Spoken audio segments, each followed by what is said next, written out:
Hi guys, good morning.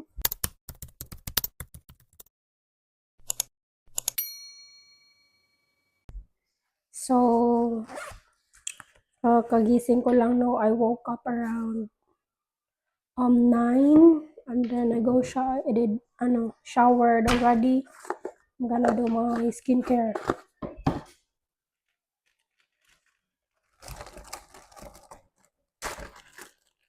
So today dili jud siya kayo tugnaw no. Unlike yesterday, tugnaw siya karon dili ra siya kaayo, warm ra. So Garnier. Actually guys, daghan jud ko siya mga pimple marks no. Pero munang mild lang atong gamiton kay murag nagkakuan na jud ba, ma-trigger.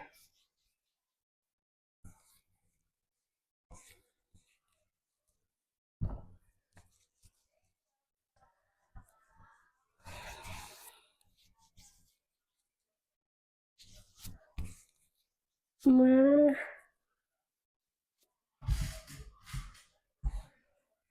So wala ra day ko nagbasa og buhok no kay dili pag-abot na ako diri dili ko magbasa og buhok everyday kay 'di ba labi na karon winter unya kanang tugnaw siya so hot water jud ang kanon nya maka daot man sa buhok so dili ko everyday murag 3 to 4 times 3 days or 4 days usa ko mag-shampoo ug bason akong buhok.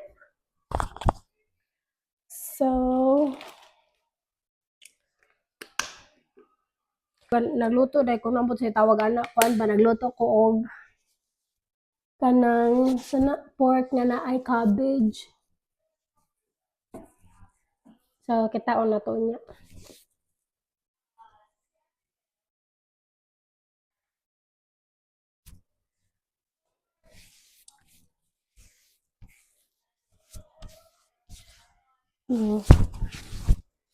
So, pagkahon na tong face. Pag-abot jud na ako diri no kay ako mga pimples as in grabe. Grabe panggawas.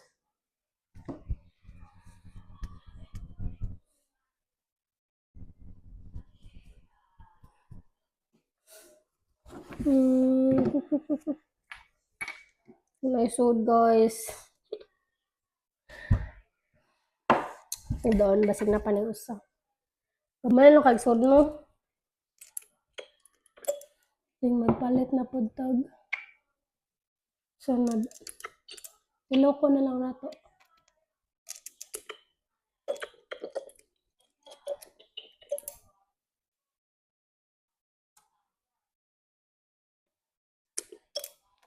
Nandiyan siya, wala na siya sud. Gamay na lang. Tilok ko na yung tilok.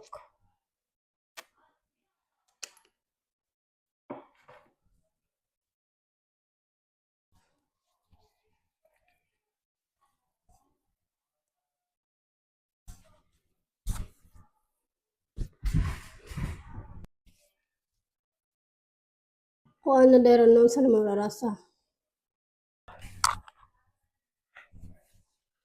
So, meron ito sa itong skincare. Actually, katong dinha pa ko sa Philippines, magamit yung kung kanang mga rejuvenating kanang set.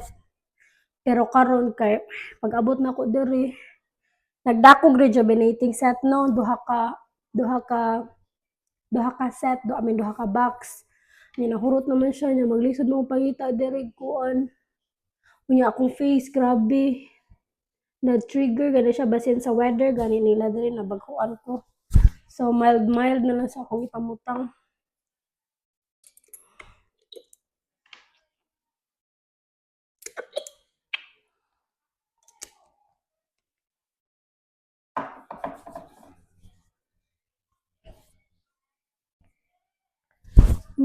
Or good ni.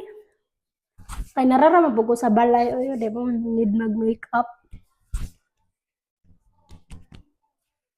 Nga. Kani mag-collagen. Non.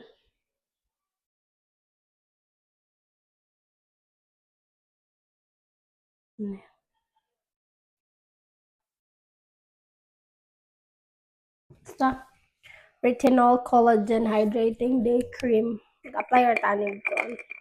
Gamay. Nandungon siya karon. Ayaw. Init. Wait lang sa guys.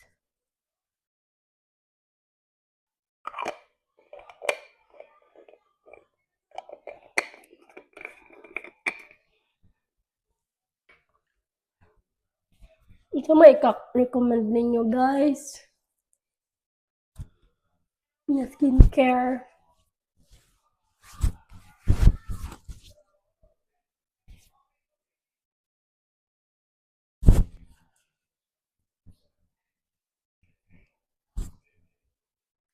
Ano?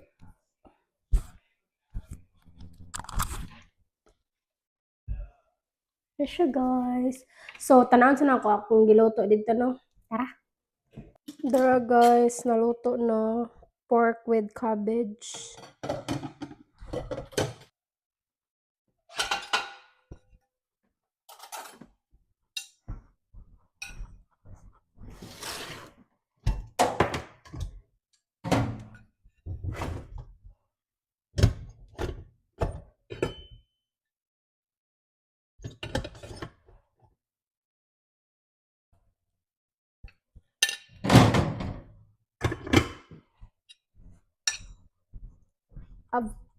Of course guys, rice. Rice is life. Yeah.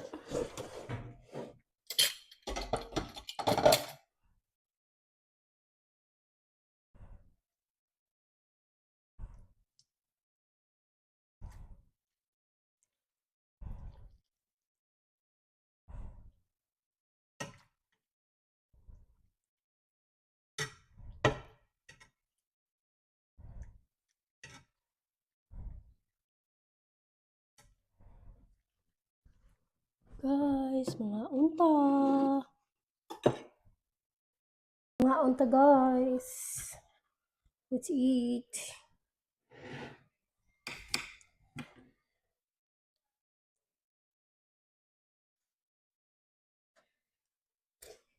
Mmm.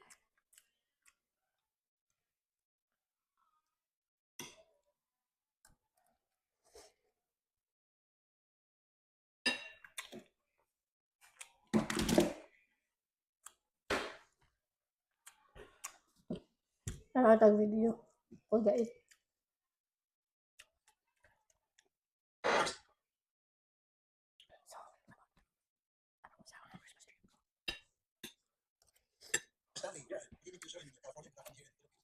I'm fine. Okay, we already pretty much know the story about you and this guy who's using an evangeline, and he was able to dupe you in the amount of 1.1 million. And how did he convince you to send him those money, that big amount? Well, it was partial. It wasn't a big sum at any one time. It's kind of gradual. A little bit here, a little bit there. Maybe start out to once a week, maybe it becomes twice a week, maybe it becomes 3 times a week. Pretty soon they start adding up. Did he tell you why he's asking money from you? And what he's asking money for? Yeah, I mean the money was used for things what they told me it was supposed to be used for, but I guess it wasn't actually used for that. So I just believed what they were telling me, and I went along with it, thinking that I got something extra. Okay, did he promise you anything in return for that 1.3 million pesos that you didn't give him? Well, it was like I said, it was accumulating. It was over a period of 2 or 3 months, and it was she supposedly was in Minden now, and then we were looking to get her a travel visa. Okay, so she said that she was gonna go to the U.S. to marry you. Is that what she said? Is that what it wasn't to get married right away. It was more to meet. It was travel visa, and she gave me the idea that she thought she could get a travel visa. So nahuman ako kaon diha no, ako kabantay guys nga na off te ayang mic. So I think akong buhaton karon kay magkuan lang ko og Christmas tree, mag-decorate kay mao na siguro among first Christmas tree diri sa US.